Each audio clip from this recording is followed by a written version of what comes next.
ছোটোখাটো খুশি আমরা টাকা দিয়ে কিনতে পারি, কিন্তু জীবনের শান্তি সেটাকে আমরা টাকা দিয়ে কিনতে পারি? আমরা সবাই মনে মনে ভাবি, কাজ যদি আমার কাছে প্রচুর টাকা চলে আসতো, হঠাৎ করে যদি আমি এক ব্যাগ টাকা কুড়িয়ে পেতাম রাস্তা দিয়ে, এরকম অনেকের মনের মধ্যেই আসে, এটা আমি খুব ভালো করে জানি। দেখুন, টাকা আপনার কাছে আসাটা বড় ব্যাপার নয়, কিন্তু টাকা আসলে পরে আপনি সেই টাকাটা দিয়ে কি করবেন কখনো ভেবে দেখেছেন?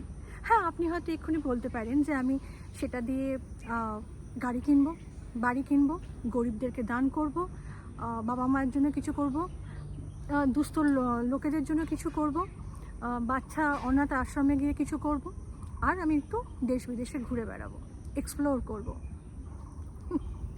এত কিছু প্ল্যানিং নয় আপনি করে রেখেছেন, টু ডু লিস্ট বানিয়ে রেখেছেন অলরেডি, কিন্তু এই যে আপনি লাইফে মানিকে অ্যাট্রাক্ট করবেন, টাকা যে আপনার জীবনে আপনি চাইবেন, সেইটা প্রপার ইউটিলাইজেশন কি আপনি জানেন? লক্ষ্মীকে কী করে সম্মান করতে হয় এটা বোধহয় অনেকেই জানে না, বা সে টাকাটাকে কী করে রোলিং করবেন, বা সে টাকাটাকে কীভাবে কোথায় আবার দেবেন, সেইটা কি আপনি জানেন? আমার মনে হয় সেটাই অনেকে জানে না, আর সেই জন্যই হয়তো আমরা প্রপারলি ঠিকঠাক মানি বা টাকাকে অ্যাট্রাক্ট করতে পারি না জীবনে। আসলে টাকা আমাদের সবাইকারই একটা জীবনে অপরিহার্য জিনিস বলা যেতে পারে। টাকা ছাড়া সত্যি কিছু করা